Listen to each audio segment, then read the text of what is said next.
The Sal Sirchia Show, the mayor of rock and roll.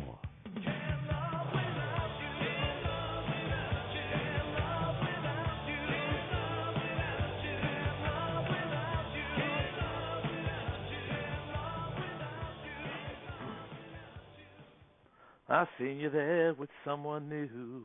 He was holding you tight all night. Hello, folks, ladies and gents from all around the world. This is Sal Sirchia speaking here with my co-host Joanne Baby on the other end. And we got a special show tonight. I've been very excited about it because I don't have to worry about any guests calling in or not calling in. Well, luckily, we did 25 shows, and that only happened twice with Joe Robo, whatever. I forgot how to say his name anyway. And Carolyn Gorney from Saturday Night Fever, 2 calls, no show. But, hey, with 2 out of 25 ain't bad. So, but anyway, tonight we have no guest, is me, talking about the story of Sal and Tony Sirchia's song, award-winning song, Can't Love Without You, which is the song that you always hear at the beginning there.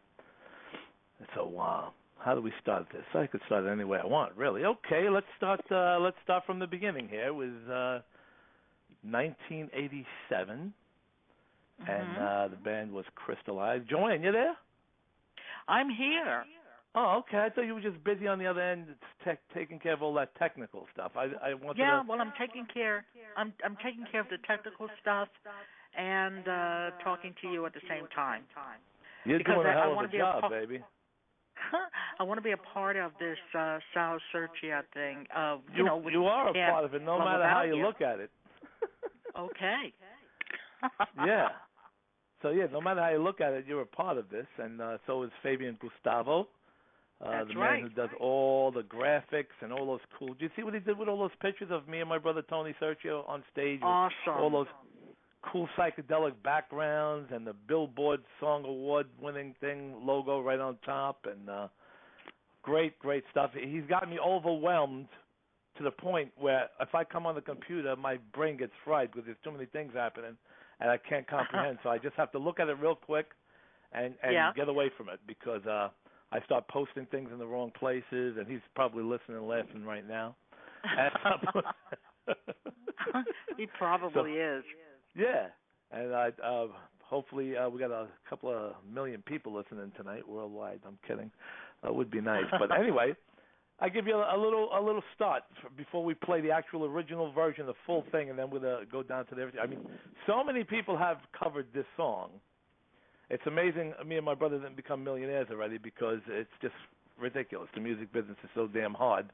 Even with a song that everybody loves, you can't seem to break the ice or get, all these young, great artists like Diverse Pop Group and Alex B. and Theresa Vitale, all these great, Chad Watson, all these great young artists who have recorded it. We actually had meetings and all that with record company people, still can't seem to break the ice because the music business is really, really a pain in the butt. But let's go back to 1987, right? It was 1987, and the band was Crystallized, was me, Frank DiPeri, Tony Sirchia, and Tommy Ronana. Now, me and brother Tony was sitting in the living room, and I forgot which. I think he came out with the melody, the chorus. Can't love without you, and then I came out with the. Sing it for me, baby.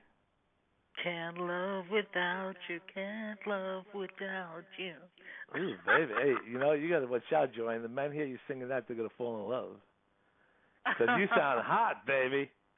Thank you, Sal. I may be your number one fan after that. Maybe, actually, Joanne, I'm going to get you to cover it, too. What the hell? What?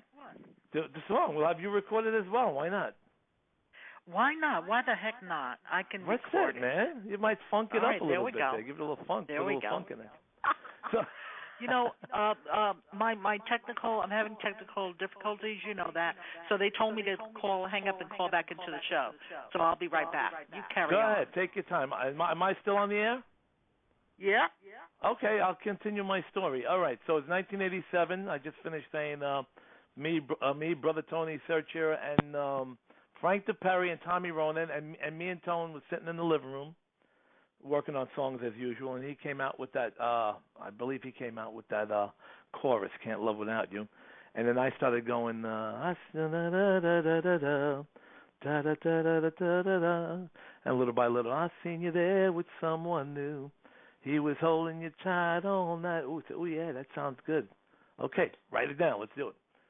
I tried so hard to get it. And then together, I tried so hard to understand. And then Tony, being he's a Beatle maniac, and so am I, but he was always good at coming out with those minor chords where he goes, I tried so hard to understand you. That's a nice G minor right there. Stand. So right there we had the chorus, verse, and the bridge. And all we needed at this point was figure out what puzzle to put it in, whether we should start with the chorus or start with the verse. As a matter of fact, I've recorded a few versions where I did just start with the verse, and I've recorded a ton of versions which just started with the chorus, because back in the mid-'80s, when we were having meetings at record companies, people always saying, Sal, the record company guys, I'd have meetings with big record company executives, people like Dick Asher, president of Polygram. I knew Jason Flom as well. Ahmed Erdogan. People say, Sal, what you got to do is, when you write a song, you got to hit them with a strong chorus. Don't waste no time. First few seconds of the song, hit them, bang, give them the chorus. This way, it catches your ear right away. I mean, when you're a rock star and you're established and you're making millions of dollars, then you could do a song that's 20 minutes long and have a 5-minute guitar, instrumental in the very beginning of it. But if you're looking for a record contract and you're looking to get, a pop song off the ground, hit them with the melody as strong as possible right from the beginning. So that was our idea. So we recorded that. And actually, at the time, we recorded it on 4-track, completely different version. And then the version we're going to play in a few minutes was when after a while, I was 1987, I met Kenny Lee, who ended up being in the band with us later on. And he had an 8-track studio right in his house. And, we became friends, and we weren't in the band together yet, but he had his thing going on, and I was helping him with his career, and he was helping me with my stuff. So he let me record the song at his house. And it's an 8-track demo, drum machine, the whole 9 yards, but it was good enough to present at the time. So we're going to play that so you can hear what I'm talking about. So that's how that song came about. I'm sure, we worked on a few other things. I remember in the beginning, Frank DiPeri had this down, down, down, down, down, down, down, down, down before the chorus came in. It was almost like, it's so easy to fall in love. You remember that? So the guitar that he had was down, down. Yeah, and the beginning of the guitar on the 4-track, it did that down, down, down, down, down, down, which was still cool. And as you just keep working on songs, changes here and there. But do you have our version queued up, Joanne? Do you have this Sal and Tony Sirchia version, crystallized version of Can't Live Without You queued up? I have Can't Live Without You, Sal Sirchia, and I have what you sent. So that's got to be it. Okay, beautiful. All right, so let's not let these millions of people wait any longer, because they've always heard the first few seconds of it on the beginning of the show, but now you're going to finally hear the whole song. All right, whenever you're ready, Joanne. All right.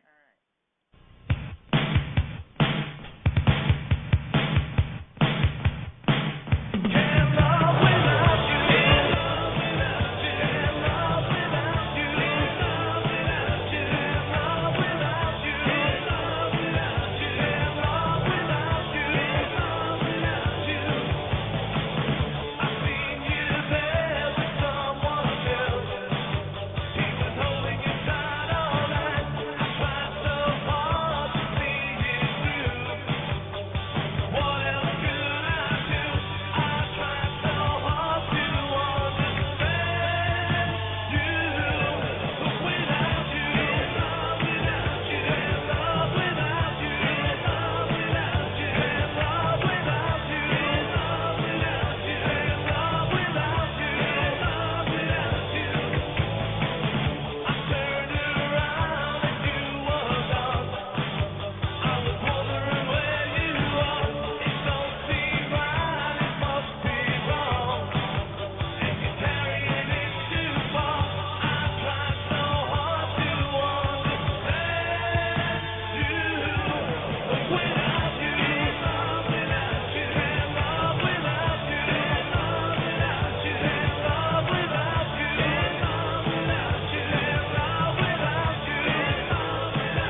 Okay, baby. Can't Love Without You. Written by me and my brother, Tony Sirchia. Written back in 1987. Now, I'll give you a little more about that song, some more interesting stuff. In 1988, something like that. Yes, 1987, 1988, we were playing that in all the clubs, and it was really, a lot of people were really digging it. I remember playing at the China Club, and a bunch of the guys that worked there, that was like their favorite song. Quite Michael Gallo, so many people really loved that song. Everywhere we played, it stood out because it's so catchy. So I, at the time, I was hanging out in the China Club, and I met James Daly, who was the president of A&R for RSO Records. For those of you who don't remember RSO Records, I'm sure you all have a copy of Saturday Night Fever soundtrack or Grease soundtrack or Bee Gees albums, the little beige label with the red pig on it, the little red pig logo, and it said RSO Records. I mean, Andy Gibb was on there. Tons of people were on there. I met James Daly, who was the president of A&R. For those of you who don't know what A&R means, it means artists and repertoire, and they're the guys who work at the record companies and listen to the songs, and they're the ones who like it and get the big bosses excited about it and try to get it signed to a major deal. So I met with James Daly, and we became buddies, and well, we weren't buddies at the time, but we met, and he gave me his number, and I told him I wanted him to hear my stuff. So a week later, I went down to his office with a cassette tape. Of course, a lot of people like cassette. Yeah, what's that? The younger people today. Yeah. Right. Anyway, there was no CDs yet at the time, folks. So I had the meeting with James Daly, and I put about 4 or 5 songs. They always want like 3 or 4 song demo. I would put 3 or 4, even 5. So I have a meeting with him. We're sitting in his office on 75th and what is that? No, 59th Street actually. 59th Street and like 8th Avenue or something like that in the city, Manhattan. So I meet with him, and he listens to the songs, and he says, "This is great stuff. I really like it, Sal. What else you got? Let me hear some more stuff. This is really good. I like it, but let me hear what else you got." I said, "Well, I could go home and write some more songs and come back to you in about a week or two and see if there's anything else you like." I said, "Okay, let's do that." So me and him went out I had some lunch together. We chatted. We had a great day together. I get back on the train, head back to home. Time to start writing some songs. So I wrote like 2 other songs. Me and my brother, I did I Need Some Time to Spend With You. The one that goes, I need some time to spend with you. And I forget what the other one was. Well, anyway, I got, 2 weeks later, I got a new tape ready. But I said to myself, I'm going to put those songs on there, the new songs, plus I'm going to throw Can't Love Without You on the tape again because I always believed in that song. And I did that many times. Sometimes it's good, sometimes it's bad, but I had to throw an extra song on there. So I put Can't Love Without You back on. I get back to the meeting with James Daly at RSO Records, and he hears the 2 songs that I wrote. He said, "Oh, pretty good. I like them." Then Can't Love Without You starts because it's the 3rd song on the tape.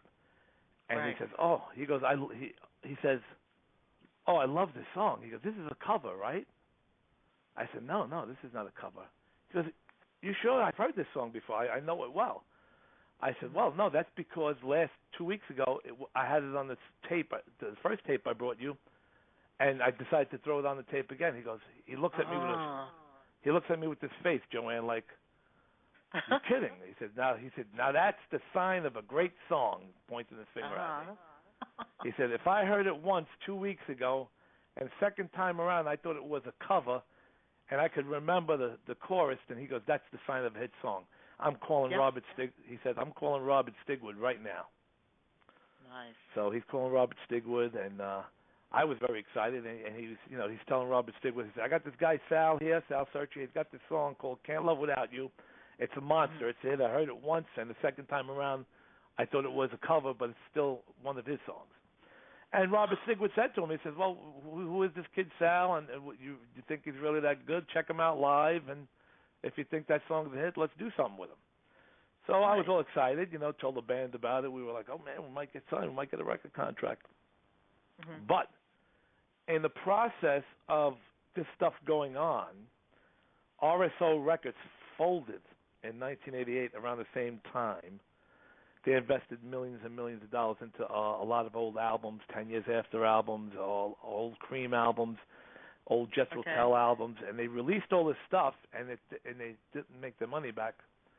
So the record company folded. They were still in business doing movies, because if you know, they produced Saturday Night Fever, they produced Grease, they produced the Sgt. Pepper movie. The list goes on and on. He did movies with Meryl Streep. Matter of fact, I was at the office once, and Meryl Streep was there right next to me rehearsing some song that she was doing the next movie they were doing. So the record company flopped as far as doing records. So it folded and nothing happened. So that was that story. Mm-hmm. Then in 1990, there was a big Billboard Song Contest Award going on, Joanne, right? Right. So, Joanne and everybody listening, I just feel like I want to get you in there. You know, I'm telling these stories. But anyway, so I entered the Billboard. I said, let me send this song into the Billboard Songwriters Contest. And believe it or not, it won. You're kidding! Wow, that's terrific. Oh yeah, we won. We won the Billboard. So that's the award that you see all over the Sal Sirchia fan page that Fabian's been posting, and it says Award of Achievement, Sal Sirchia, Can't Live Without You, which I sent it in with my name, or else it should have said Sal Sirchia and Tony Sirchia, my brother. But you know, we're just pushing things. You know, at this point, you're just trying to get things happening. So we won. We got the certificate and the award, and they sent us T-shirts, Billboard winners, Well, that and 30 cents will still get you on the bus, but but it's still a great thing, you know. I mean, to win an award like that, I heard there was quite a few, maybe 100,000 people that submitted their songs, and you know, to win over that was still a great feeling, you know. Right. So now what happens is, down the line here, now that song is also in many, many movies. Glenn Baisley has Can't Live Without You in about 3 of his movies, different versions, and credits and the extra stuff. So that song is out there in a lot of different places. Now also, today, well, I mean, I have so many people who covered it, and I have about 6 versions of it tonight we're going to play. But there are other people that have also recorded it that I don't have an MP3 of it, which was Christina Beneducci, my friend Anthony Beneducci's daughter. She recorded it, and I don't have an MP3 of that, which I should have. My friend Trish, that also is many movies and TV, she recorded. I don't have that. This girl, what was her name? Oh, Heidi Coldman. She recorded it. I don't have a version of that on MP3. I also did me and Larry Mitchell recorded our own version of that. Well, not our own version, but recorded it over again, trying to do something with it. And who was that other girl? But anyway, there's another girl. I can't remember her name.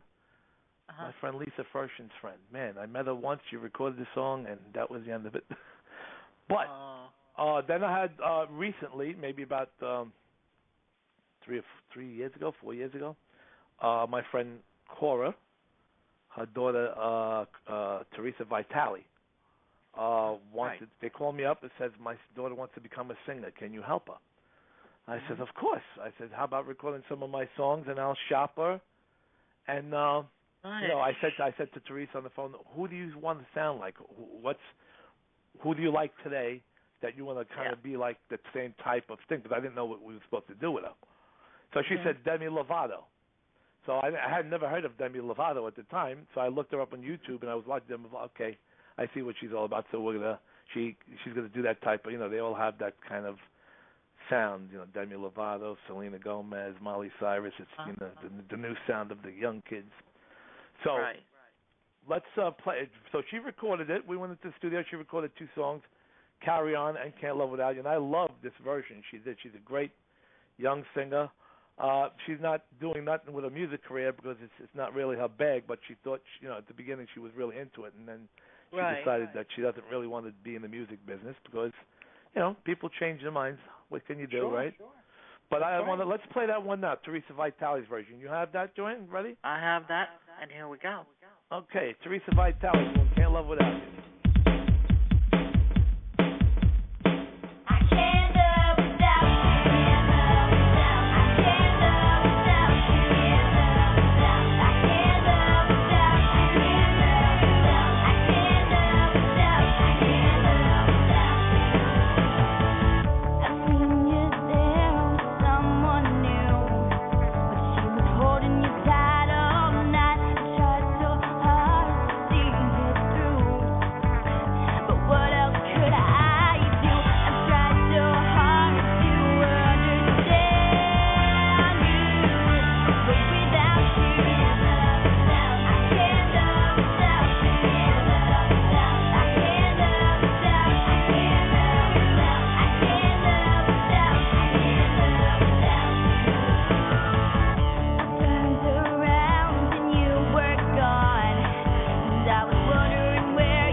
Yeah, baby, that was Theresa Vitale from Staten Island, and recorded "Can't Love Without You," and I think she did a great job. Did you like that version, Joanne? Did you ever hear that before? I loved it. Yeah, she did a great job. I love her sound. You know, so many people have heard that and said, "My God, she's amazing." Yeah. And why isn't she pursuing this? And you know, you could be great. It's just if you're not into it, you're not into it. You know, you're not into it. You have to be into it. You got to be into it, baby. I mean, you know, that's with anything in life, you know. That's right. I got another version of another friend of mine, which I became friends with on Facebook, in Chicago, Illinois area. He lives in the Chicago, Illinois area. His name is Chad Watson. Mm-hmm. Chad Watson is a huge fan of mine, but also a great friend. We became very good friends, but it started off as a fan thing where he was a big fan of Joe Spinell, and I was friends with Joe Spinell, and he freaked out over that, and you know, then he started looking me up and learning about my music and my songs, and he just I'm like his number one, you know, he's like my number one fan. But he also is a great friend. I love him to death. And he plays this he plays my songs live in clubs and you know, outdoor gigs. Yeah. He plays What You Do in the Dark live. He plays Can't Live Without You live. I think the next one we're gonna hear is kind of live. It's an audience, so I guess it must be live. I don't know what the hell's going on, but he sent me this version. So it's you want to hear this one, folks? Joanne, you ready for Chad Watson's live version from Chicago? I'm ready Can't for Live Chad Without Watson. You? Oh, Chad here we Watson, go, baby. All right. All right.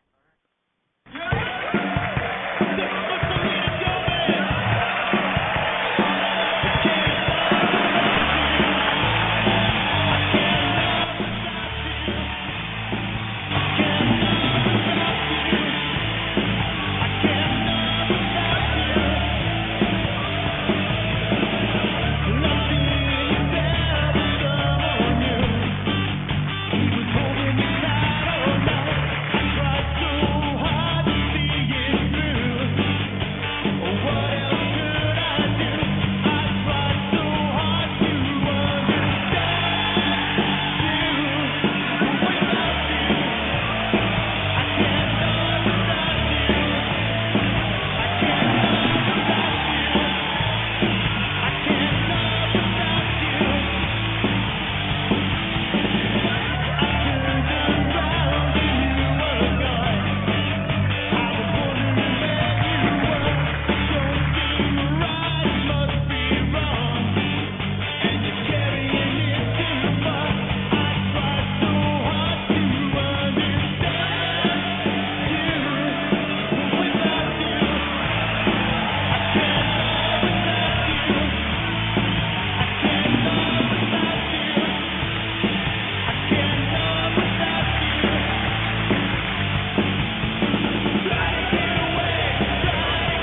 oh man, that sounds like a Kiss concert.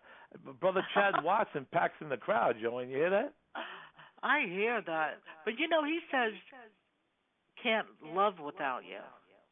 That's the name of the song, Can't Love Without You. What did you think it was? Because I thought some of them were saying can't live without you. Oh, no, it's Can't Love Without You. Okay, I guess all it right. just sounds like that. Yeah, okay, got it. Yeah. That's Chad. That was Chad Watson in Chicago, Illinois. He's got a heavy accent. You can't hear it when he's singing, but when he talks, he says, "Hey, well, hell, man, how you doing, Sally boy?" And I'm like, "Yeah, baby." Cool. Chad Watson jamming out there in Illinois, Chicago area, playing the mayor of rock and roll songs out there with his band. Well, he had a couple of bands. So next, I got another story for you. I think I want to go to talk about the diverse pop group now. I was looking for more artists to record my songs. Actually, no, somebody wanted me to check out a song of theirs on YouTube. And, when you look on YouTube on the side, there's all the little pictures of other videos. Right. So I click on this thing off chance. Actually, it was on from the Johnny P show, believe it or not. Really? Yeah, Okay. Johnny P, yeah. And I don't think I even knew Johnny P at the time. And I clicked on these boys. They sound good. They were singing Matchbox 20 song, a Rob Thomas song. I said, wow, these two guys sound really good. I liked the way they sounded. They were singing live on the regular microphones that are not really set up for like bands, just like regular studio microphones, and they sounded really good. So I contacted them. I sent them a few emails, and then they finally got back to me and told me to talk to the manager. I talked to the manager, Sabina, and we set up a meeting. And I basically told them that I know a lot of people. I'm friends with a lot of big record company people, and if they record one of my songs, I will promote them like there's no tomorrow and try to get them signed to a major contract. Nice. So they did a great job of it. And these boys have played. I love these boys, and I miss them. I hope they're listening because I really do miss the boys, Eddie and Zach. We worked together for 2 years. And I was trying my best to really get them signed, doing all I could. But like I said, the music business is a real pain in the ass. I introduced them to. I first actually called John Lynn at Hollywood Records because I know him. I called him, and he signed so many people. He signed Selena Gomez, Miley Cyrus, Demi Lovato. The list goes on and on. So he passed. He said, Sal, he goes, I got too many young artists in my parking lot right now, so I have too many. So second person was Dave Novick. I contacted Dave Novick, who signed so many groups. Me and him have become very good friends, Dave. We still keep in touch. And he signed people like Boyz II Men. He signed Midnight Oil. He signed Paul Young. He signed NSYNC. All these people, and Eddie and Zach were big fans of NSYNC, so they were really, really into when they met with Dave Novick, to meet the guy who signed their idols, Right. So we had like 4 meetings, and we were going on. I was promoting them every day, like there's, people were getting sick of me. They're like, Sal, enough is enough already. My own wife would say, Jesus Christ, the whole Facebook is nothing but you promoting diverse. And, that said, well, that's the way I am. When I push something, I give it 100%.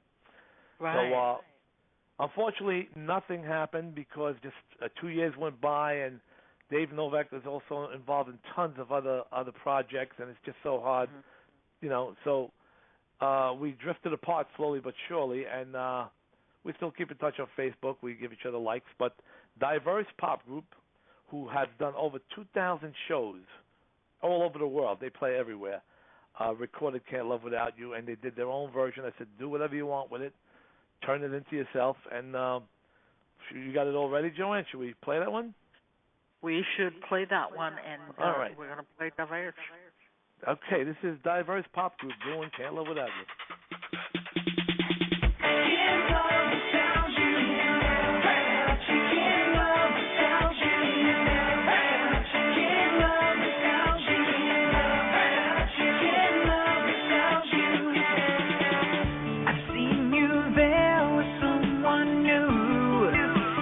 Holding you tight all night. I tried so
Yeah, baby. Hey, Joanne, Yeah, you hear baby. all those people? You hear them going, "Hey, na na na Yes. na na, hey," or even. I could do my aerobics to that. I mean, I love that beat.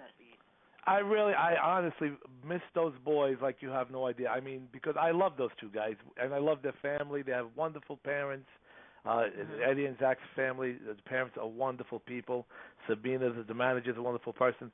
And we became like a family for like 2 years. And we were like running around having meetings and, supporting the gigs or going to every show. Well, not every show, but any show I could make it to.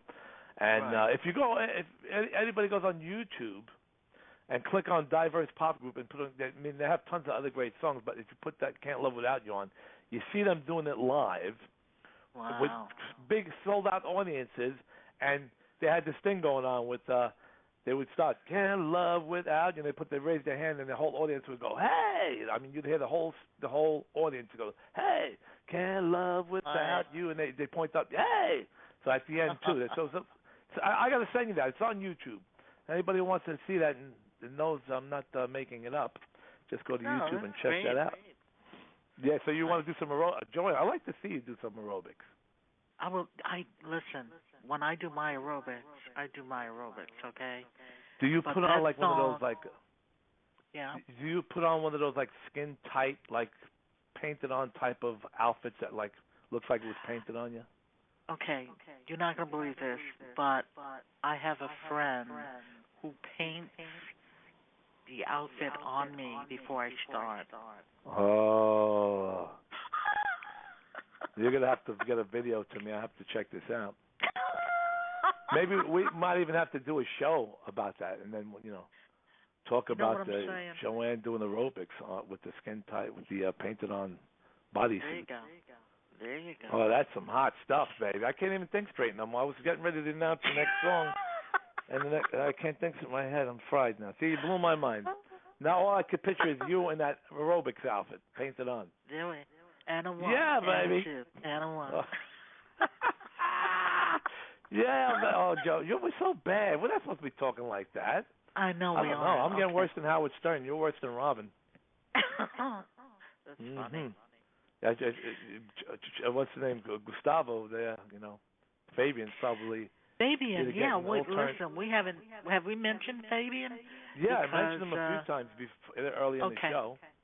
All right. Okay, so now we had another Italian paisans, Italian people that I know, friends of my uncles, my cousin Frank and Giovanni and all them guys.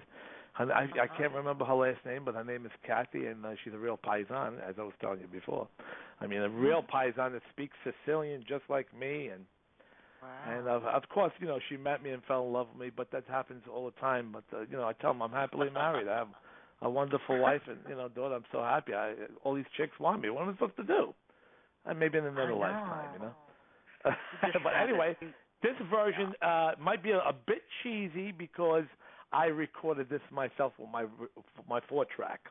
So I used drum machine, real cheesy keyboards. I recorded all the music myself, and but it's still cool, and it was still good enough to shop around a little bit. Never happened with it, but let's. This is Kathy, my Paisan Kathy version, and this is also in the movie Fear of the Dark. Glenn's movie. This is in there, and The Tenement. Nice. So this is Can't Live Without You. All the music was done by me with this Italian girl, Kathy, that I haven't seen in about 10 years singing. So let's rock it. That always takes a long time to come on this song. Oh, it does? Okay. Yeah, it's my fault because I let it go too long. All right, here we go.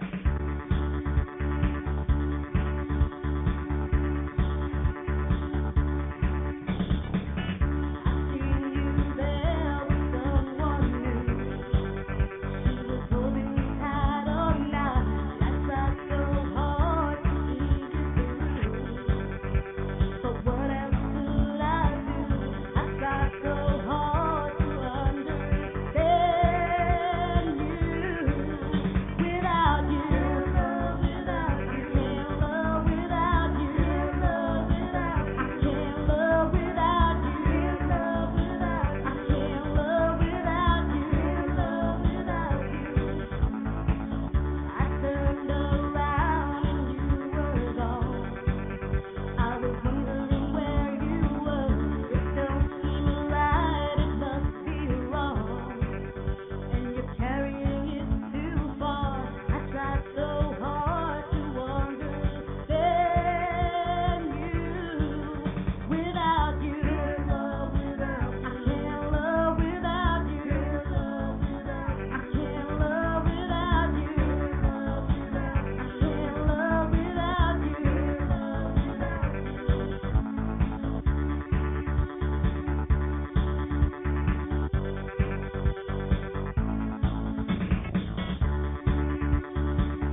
You know, and I think for a 4-track demo recording, I mean, that 4-track was so messed up, I had to, like, take the tape out and rewind it in a different machine and then put it back in because the rewinder didn't work. Oh. But I think she sang so well that even though it was just a 4-track demo that I did, her style of singing carried it. You know, I can't love you, baby. Ooh, ooh. Yeah, she said, I can't love you, baby. Now, you know, our next one that we're going to be doing is another. This kid is doing a lot of stuff. He plays all over the world as well. And I'm looking on my wall on Facebook, and they just put a new video of him up on my wall. I wonder if they even know that I'm going to be playing this song. But he's got a new song right on my wall called Alex B. Original Roller Coaster. I'll have to watch it after the show. So this is another story. Alex B. is a very famous young man. He's got tons of videos all over YouTube. He's got CDs out and working on trying to get a major deal. They have their own little record company, I think. But he plays all over the world. And, I mean, if you look on YouTube, you'll see the girls screaming for this kid. Packed houses. And the little girls are crying. Aww. You know, you would think they're looking at the mayor of rock and roll up there the way they're acting. You know?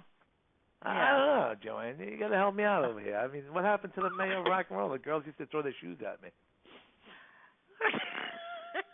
Can you imagine? Now they're stilettos. You don't want them to throw their shoes. Yes, I know. Get hit with a heel. No, I actually got a few things up on stage in my time. I guess I could say bras, right? I got a few bras thrown at me. Oh, yeah. Yeah. I got Any underwear? Yeah, I got underwear once. One time, another girl just jumped on the stage and started making out with me, and then threw me down to the ground. Yeah. Oh my God. And then I felt all skeeved out all night because I was like, oh, strange girl putting her liquor breath tongue in my mouth. It was nasty. This was probably. God. You're kidding. That was gross. Pretty nasty. But you know, these are the things that happen. Yeah. I mean, you know, people throw things up there. I got shoes thrown at me, not in a bad way. They just didn't know what else to give me. I felt like I was playing strip poker there. You know. Oh, it's funny. Yeah. Well, you know, you look at some of those videos. You know, I am pretty damn hot up there. You know what I'm saying? You are doggone hot. Let me tell you. Joanne, see, I know you know your stuff. I know my stuff, and don't let anybody tell you otherwise. No, definitely not. Like my friends, they'll tell me my head's so big I can't even get out the door. That's funny. Now, Alex B., his manager, his dad, Mike, heard the song by Diverse and loved the song, and then he heard the Theresa version and loved it even more, and then he heard my version and he loved it even more then, and he said, we have to record this song. Nice. And I was hoping they'd make a video of it or something, but that doesn't happen yet. But he did it really cool, too. He just, when I hear it, it just reminds me of like the Osmond brothers or Donny Osmond back in the 1970s when I was a kid. You know, he just had that sound. You'll know what I mean. Listen to him singing. He did a great job of it. Did it very pop. But if you listen to his voice, think of Donny Osmond and Michael Jackson in the 60s. And you're going to see what I'm saying. You'll hear that, you know, and you'll also hear, sweet and innocent, you're too young. You'll remember those voices. Just keep that in mind as you listen to Alex B. I think that's a great compliment, you know? Okay. All so right. Should we play Alex B's version of Can't Live Without You? Let's play it. I'm ready, baby. I've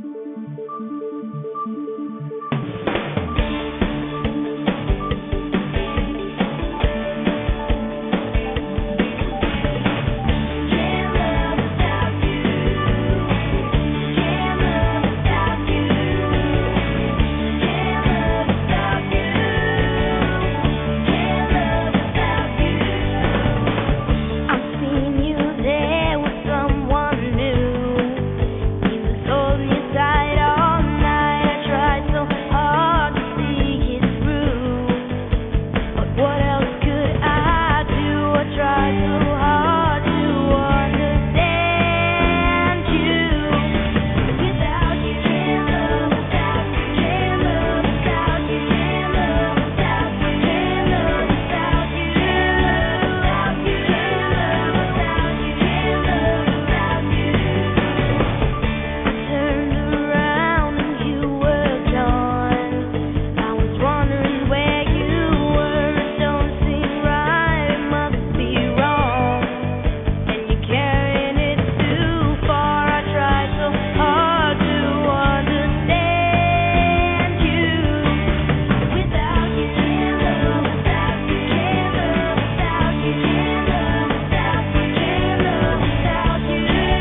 Joanne?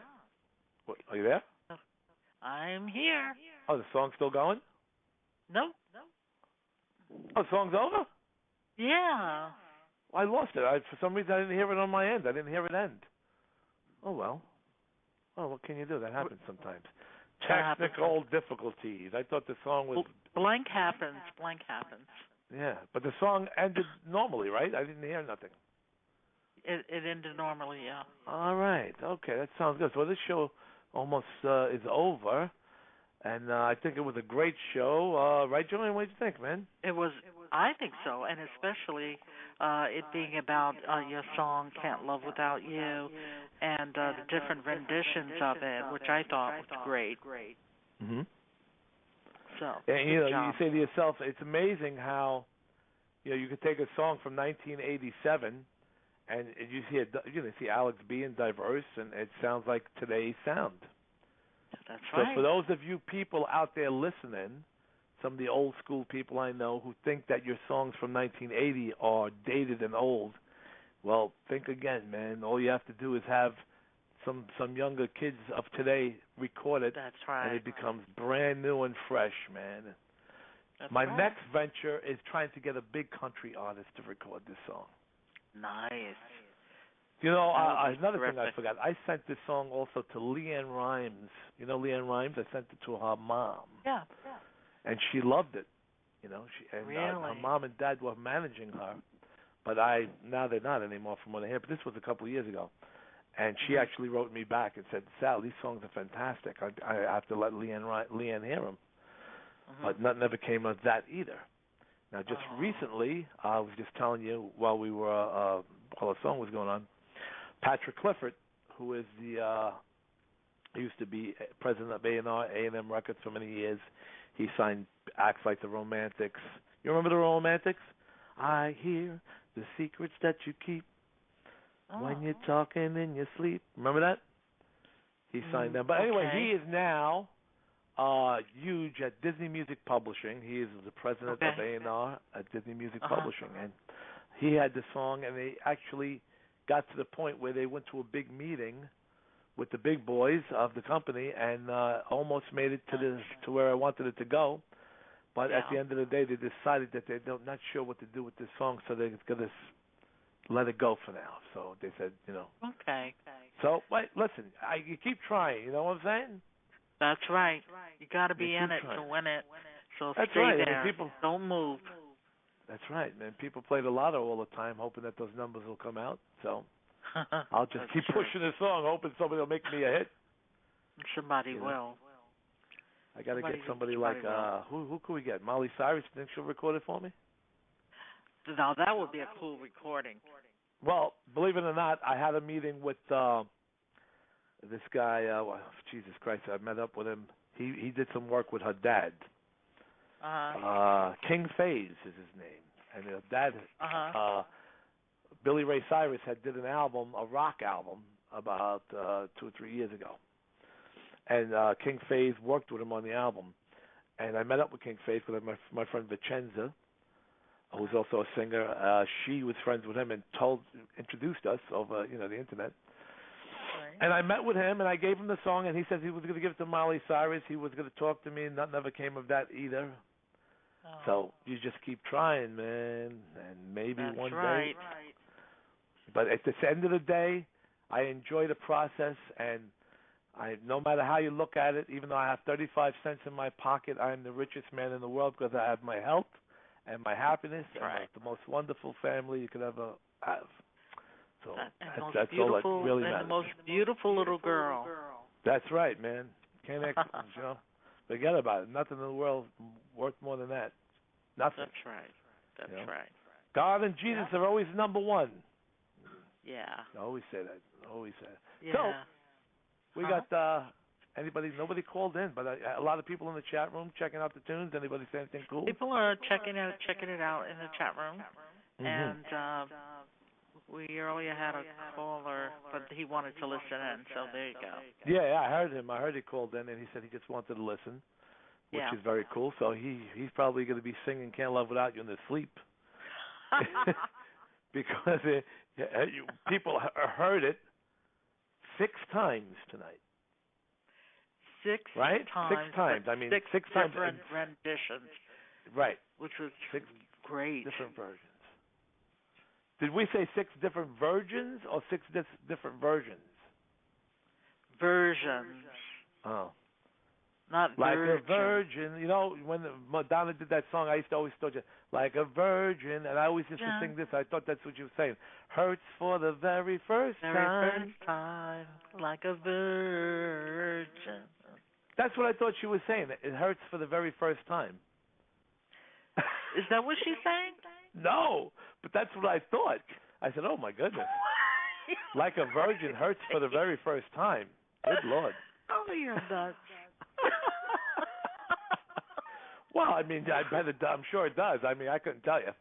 But what was she saying? Do you know? Like a virgin. Hey. Touched for the very first time. That's right. Touched for the very first time. I always thought she said. Not hurt for the very first time. Yeah. The funniest Lord. thing, I got to tell you a funny thing before. I was in the bodega one time, and one of the funniest things I ever heard was an Indian guy singing one of Madonna's songs while the radio was on, and he's making me a sandwich, and it was what was the song? Get Into the Groove. So, you want me to sing the way he was singing? Yes.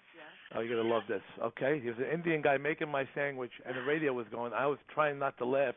He was singing in the same key. He was going, "Get into the groove, boy. You got to prove your love to me." I said, "Oh my God, this guy thinks he could sing." Anyway, folks, this has been the Sal Sirchia show. This has been a wonderful show. I was very excited about this. I'm so glad everybody tuned in. Me and my host, Joanne Mathis. Hello. Yeah, and shout out to Fabian Gustavo out there making all kind of crazy stuff. He's been making some great stuff. So this has been show. What was this? Show number 26, right? Number 26. That's right. Okay. So we are over and out. Thank you, everybody, for listening. Love you all. Next week is Father's Day. Happy Father's Day. We are going to repeat this show again next week. So if you've ever missed the show, you could click on it, but you could also hear it again live next Sunday at 9 p.m. Right, Joanne? That's right.